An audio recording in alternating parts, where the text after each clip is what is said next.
छात्रों नमस्कार, मैं हूं सुधीर तिवारी और आज हम लोग पढ़ेंगे कक्षा 10 एनसीईआरटी मैथ में प्रश्नावली 2.2 का प्रश्न क्रमांक 1। तो आइए सॉल्व कर लेते हैं प्रश्न क्रमांक 1 को।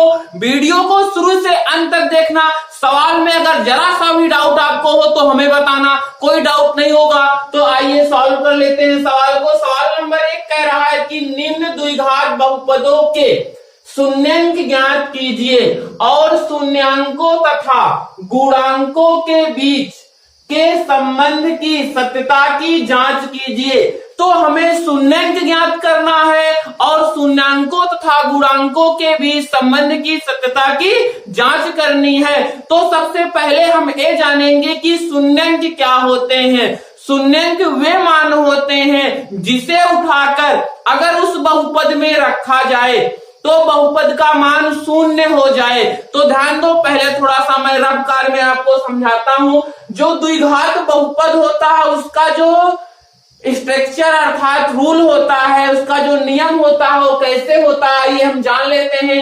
द्विघात बहुपद इस रूप का होता है ax² plus bx plus c, इस रूप का द्विघात बहुपद होता है। पहली चीज तो हमें ये जाननी होगी। दूसरी चीज, द्विघात बहुपद का जो शून्यांक होता है उसका दो सूत्र होता है। सूत्र होता है शून्यांकों का योगफल।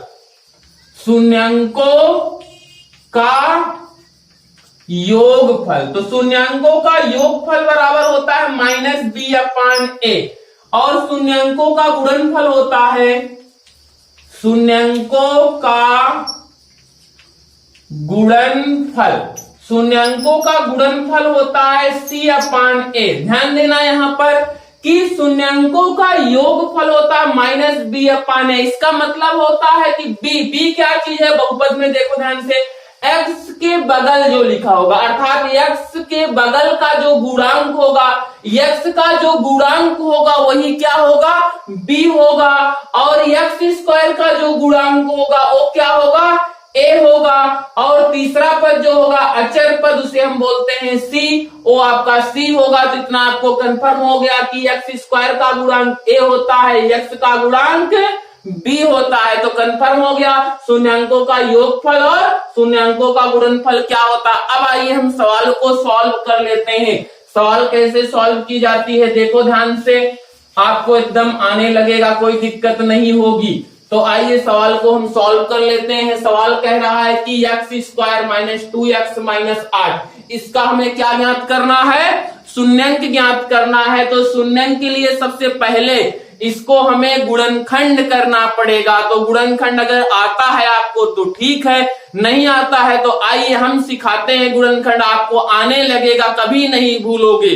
तो ध्यान दो कि अगर इसका हमें गुणनखंड करना है तो सबसे पहले हम करते क्या है कि पहले वाले पद का गुणा लास्ट वाले पद में कर लेते हैं। तो x² का गुणा अगर 8 में करेंगे तो क्या आएगा, 8x²। तो पहला नियम क्या कहता है कि x² का गुणा 8 में करेंगे अर्थात पहले पद का गुणा लास्ट वाले पद में कर लिए, 8x² हो गया। अब हमें क्या करना है, ये जो बीच का पद है इसको हमें दो भागों में तोड़ना पड़ेगा। और दो भाग जो तोड़ेंगे अगर उसका गुणा करें तो 8x² आए और दोनों भागों को चाहे हम जोड़ें चाहे घटाएं, आना क्या चाहिए, 2x ही आना चाहिए। तो ध्यान देना, यहां दोनों का गुणा करें तो क्या है, 8x² आए और दोनों को जोड़े या घटाएं, चाहे जोड़े चाहे घटाएं, क्या आना चाहिए, 2x आना चाहिए। तो आपको कंफर्म हो गया कि 4 दूना 8, अगर 4x में हम 2x निकालेंगे अर्थात 4x में 2x घटाएंगे तो क्या आएगा, 4x में 2x गए, क्या बचा, 2x बचा। गुणा करें तो 4 दूना 8, x का गुणा हुआ क्या आ गया, x²। तो इसका दो भाग हम क्या कर लिए, यहां देखो ध्यान से, ब्रैकेट में लिख देते हैं इसको, अगर माइनस है तो 4x - 2x, बाकी सब चीज वैसे लिख लेंगे, -8 यहाँ x²। तो इतना आपको समझ में आ गया होगा। अब इसको हम मिटा दे रहे हैं। अब देखो यहां से हम क्या करते हैं, ब्रैकेट को तोड़ेंगे, x² - 4x minus minus plus हो जाएगा, 2x माइनस 8। अब ध्यान से देखना कि इन दोनों पद में कॉमन क्या है और इन दोनों पद में कॉमन क्या है। तो यहाँ x 2 बार है, यहाँ x 1 बार है, तो एक x कॉमन लिए, 2x है, एक x निकाल लिए, तो यहाँ क्या बच गया, एक x बच गया, माइनस x से x निकला तो क्या बचा, 4 बच गया। अब यहाँ प्लस है तो हम प्लस ही कॉमन लेंगे, 2 इसमें भी है, 2 चौक 8, तो 2 कॉमन ले लिए, बचा क्या, x माइनस 2 चौक 8। अब देखो ध्यान से, x माइनस 4 इसमें भी है, x माइनस 4 इसमें भी है, तो x माइनस 4 हम कॉमन ले लेंगे, तो क्या बचेगा, यहाँ x बच जाएगा, प्लस x माइनस 4 निकला तो क्या बचा, 2 बच गया। इतना हम गुणनखंड कर लिए।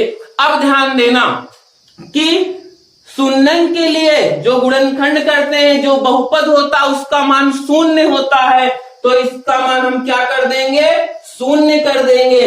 अब एक बार हम क्या लेंगे, x माइनस 4 बराबर 0, तो x बराबर माइनस 4 उधर ले जाएंगे, क्या हो जाएगा, प्लस 4।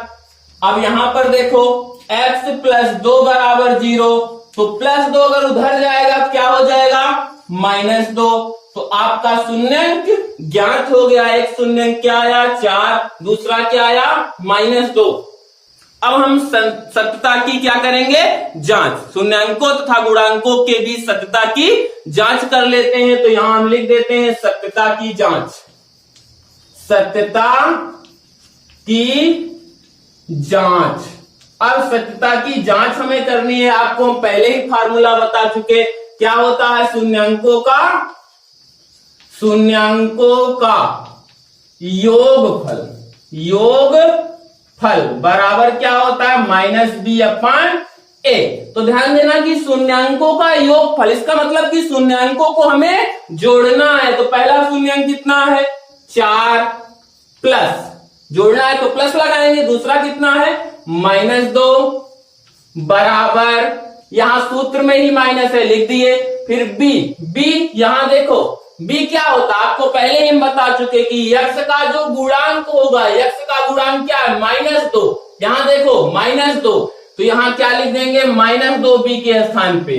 अब a क्या होता है, x स्क्वायर का गुणांक, और x स्क्वायर का गुणांक जहां कुछ नहीं लिखा होता वहां 1 लिखा होता है, तो यहाँ 1 लिखा है, तो यहाँ क्या लिख देंगे, 1 लिख देंगे। अब ब्रैकेट तोड़ते हैं, 4 प्लस माइनस, माइनस 2 बराबर माइनस माइनस प्लस हो गया, 2/1 कर सकते हो।